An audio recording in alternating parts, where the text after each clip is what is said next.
In the early 2000s, while energy drink giants like Red Bull dominated store shelves, one man was brewing a bold idea in his tiny San Francisco apartment. He had no beverage background, no major investors, and no big team. All he had was vision, a relentless work ethic, and a belief that he could shake up the industry. That man was Russell Weiner, and his creation, Rockstar Energy, would go on to sell for nearly $4 billion. Drink 5-hour energy before games just for that extra pump up. Just feel more alert and focused when I take them. But how did this gritty outsider defy the odds, build a brand from nothing, and turn it into a billion-dollar empire?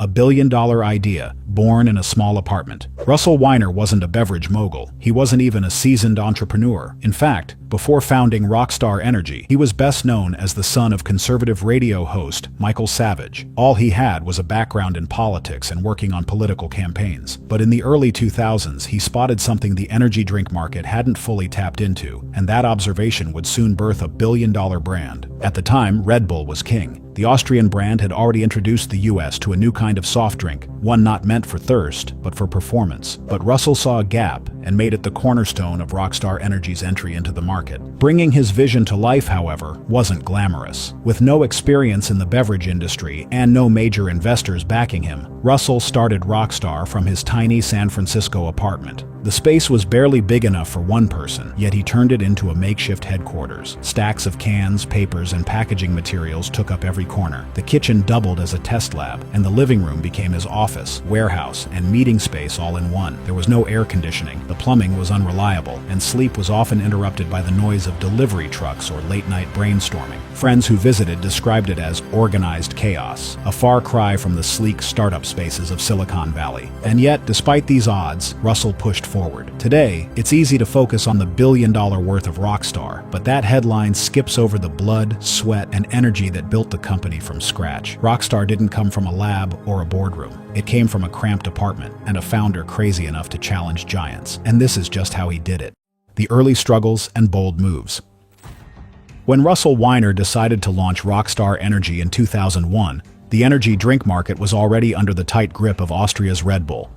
With its sleek branding and slim silver and blue cans, Red Bull had carved out a massive presence in America and the world. But Russell saw a weakness in their dominance that others had ignored: the can size. In truth, Red Bull was small, literally. Its 8.4-ounce can left some consumers wanting more, especially Americans used to larger portions. Russell didn't reinvent the wheel. He just believed there was an opportunity to not only match Red Bull's buzz, but to offer twice the product for the same price.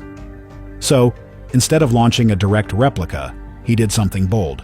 Rockstar would come in a 16-ounce can, twice the size, same price. That one move was more than a packaging choice. It was a statement.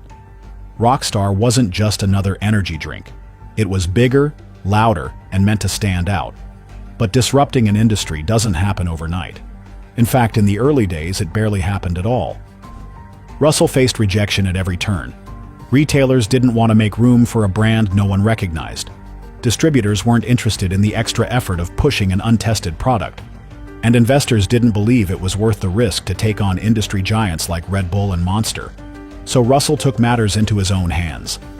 He began self-distributing Rockstar Energy from the trunk of his car. He loaded cases himself, drove to local convenience stores, and pitched the drink to owners face-to-face. In many cases, he left samples and came back days later to see if any had sold. If they had, he restocked. If not, he tried again elsewhere. His San Francisco apartment became his office, warehouse, and lab. There was no team, no secretary, no marketing department. Just stacks of cans, handwritten notes, scribbled sales routes, and an unrelenting belief that Rockstar had a place in the market. With no money for commercials or billboards, Russell turned to grassroots marketing to get the word out. He personally sponsored local events, music festivals, and motocross shows, anywhere his target audience would be. He made sure Rockstar was visible where it mattered most, connecting the brand with people who cared about attitude, high energy, and standing out from the crowd. Against the odds and the industry giants, Russell Weiner's hands-on grind began to pay off. Slowly, Rockstar gained traction, one store and one city at a time. And all of it was built not in a boardroom but by a guy who worked out of his bedroom and never took no for an answer. And one of the smartest moves he made was his unique, aggressive marketing style. The Rockstar Edge, what made it stand out? Russell Weiner knew from the start that Rockstar couldn't just be another energy drink. It had to be a movement, a brand that spoke to people who didn't follow the rules. So instead of going sleek, classy, or clean-cut like Red Bull, he went loud, bold, and in your face. From the can size to the branding, everything about Rockstar was designed to feel bigger, brasher, and more rebellious. The name Rockstar itself was a statement, and it wasn't about sports or performance, but about attitude and identity. The 16-ounce black and gold can looked aggressive. The star logo had sharp edges. The overall design oozed edge, toughness, and energy. It wasn't subtle, and that was exactly the point. Where Red Bull felt like a drink for athletes and professionals, Rockstar targeted a wilder crowd of young people, partygoers, and fans of extreme sports. Instead of sticking to clean and polished marketing, Russell leaned hard into the underground culture of skate parks, dirt tracks, and music stages. He poured time and money into grassroots sponsorships by partnering with motocross riders, skateboarders, BMX athletes, and rock bands. Rockstar wasn't just showing up to these events, it was sponsoring them, putting its brand front and center in places where mainstream advertisers rarely went. Russell also made sure Rockstar was everywhere the party was happening. Music festivals, spring break destinations, college tours, and club scenes became key locations for branding efforts. He gave out free cans at events, slapped Rockstar logos on motorcycles and stages, and made the drink synonymous with adrenaline and nightlife. This guerrilla marketing approach helped Rockstar stand out and build loyalty among the young, rebellious crowd it was targeting. And it worked. Within a few years, Rockstar became a cultural brand, not just a beverage. People didn't just drink it for energy, but to feel cool, edgy, and alive. This emotional connection gave Rockstar staying power and made it one of the first true lifestyle energy drinks on the market. Compared to Red Bull's clean and sporty vibe, Rockstar felt more raw, street-level, and relatable to a different kind of consumer. It wasn't trying to impress CEOs or Olympic athletes. It was built for dirt bikers, skaters, college kids, and late-night partiers. And this image stuck. The brand became the badge of a certain kind of life. The wild, go-hard, no-sleep life. And in that world, Rockstar was the fuel. Marketing might have opened the door, but what kept Rockstar inside the industry and growing was the mindset Russell carried into every decision he made. Mindset over money. Russell's founder philosophy. Russell Weiner didn't build Rockstar Energy by chasing quick cash.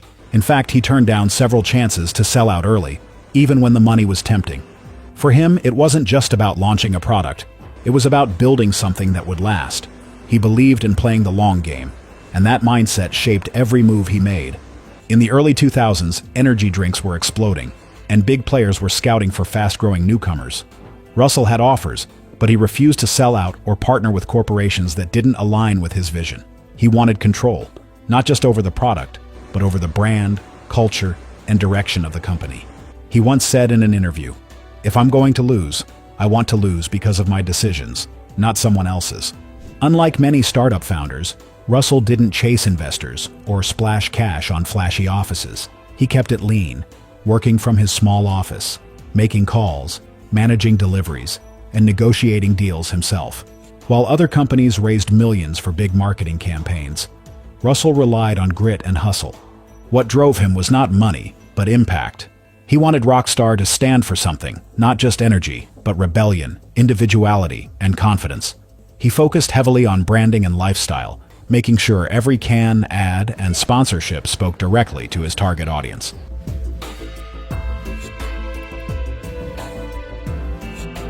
His goal wasn't just to be noticed, but to be remembered. Another key to his mindset was delayed gratification. Instead of grabbing fast profits, he reinvested into the brand. His philosophy was simple: own more, control more, and grow stronger. He believed in long-term equity over short-term success, a rare trait in an industry obsessed with fast exits. And he didn't let setbacks rattle him. Russell faced countless rejections from retailers, distributors, and even early consumers. One major challenge that nearly disrupted Rockstar Energy's growth came in 2009, when the company lost its key distribution deal with Coca-Cola. The partnership, which began in 2005, had helped Rockstar expand quickly, getting the drink into more stores and boosting its credibility in a crowded market. But behind the scenes, tensions reportedly grew.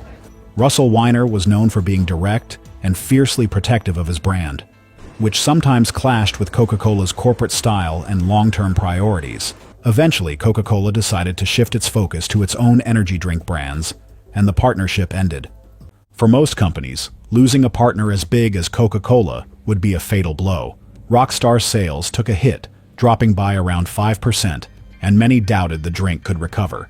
But Russell didn't back down. Instead, he quickly pivoted and struck a new distribution deal with PepsiCo. The move was bold and risky, but it paid off. Rockstar not only survived the switch, but thrived. Pepsi's network matched Rockstar's edgy style better than Coca-Cola ever had. What could have been the end turned into a turning point, all because Russell refused to let one setback define the company. It was a moment that proved just how far grit, speed, and belief in your brand could take you. It wasn't luck, it wasn't hype, it was vision, resilience, and a refusal to give up. And just like that, Russell walked into billions. The turning point and the billion-dollar exit.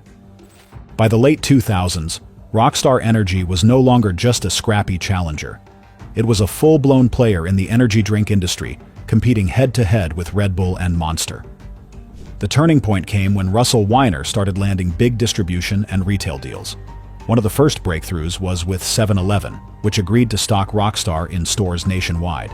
At the heart of this growth was the fact that Russell had made Rockstar a lifestyle brand. You didn't just drink Rockstar, you lived the Rockstar life. The brand was everywhere at motocross events, skate parks, EDM festivals, and in the hands of musicians and influencers. And because of that, sales soared. At this point, Rockstar was consistently ranked as one of the top 3 energy drinks in the United States. It had become a staple in gas stations, convenience stores, and college dorms. All the while, Russell stayed independent throughout the rise, refusing early buyout offers. This allowed Rockstar full creative control, letting the brand stay true to its identity without being watered down by corporate demands. And this decision paid off massively. By 2020, Russell knew it was time to hang his hat. He sold Rockstar Energy to PepsiCo for a staggering $3.85 billion. According to reports, he walked away with over $3 billion personally from the deal, making it one of the most lucrative exits in beverage industry history. And it wasn't just about the money. This was a stamp of validation. A guy with no beverage background, no initial investors, and no office had built a brand worth billions. Compared to Red Bull, which remains privately owned, and Monster, which had partnered with Coca-Cola years earlier, Rockstar's journey stood out. It proved that independent hustle could lead to billion-dollar success. The sale came at the perfect time when energy drinks were booming. The market was shifting toward health-conscious branding, and PepsiCo needed a bigger slice of the space. Russell saw the writing on the wall and made his move. It was more than just a win. It was a billion-dollar mic drop. Legacy of a Rockstar, what Russell Weiner's journey teaches us. Russell Weiner's story isn't just about an energy drink, but about energy itself. Not the kind in a can, but the relentless drive of one man who turned a bedroom startup into a billion-dollar brand. He didn't have a team, investors, or industry experience. What he had was belief, branding instincts, and an ability to see gaps in the market that others missed. The Rockstar story shows that success doesn't come from following the rulebook, but from rewriting it. While competitors focused on sleek cans and traditional marketing, Russell doubled down on bold design, bigger servings, and guerrilla-style branding. He connected directly with young, rebellious consumers who weren't just thirsty, but looking for identity. That's the genius behind Rockstar. It wasn't just a drink, but a movement. For entrepreneurs, there are clear takeaways. First, you don't need a perfect start. You don't need venture capital, fancy offices, or a spotless resume. What you need is grit, a sharp eye for opportunity, and the willingness to go all in when others hesitate. Russell worked from his bedroom, made deliveries himself, and hustled through rejections that would have made most people quit. But he stayed focused and adaptable, pushing forward even when the odds were stacked against him. Second, Thinking differently isn't optional, but everything. While Red Bull owned the premium European image, Russell understood American consumer habits and preferences. He gave them a bigger can at the same price and wrapped it in a brand that felt loud, wild, and unapologetic. That outside-the-box thinking is what made Rockstar explode in a saturated market. And third, never underestimate the power of timing and vision. Russell knew when to hold and when to sell. His decision to keep full control allowed Rockstar to maintain its edge. And when the time was right, he exited at the perfect moment, netting over $3 billion in the process.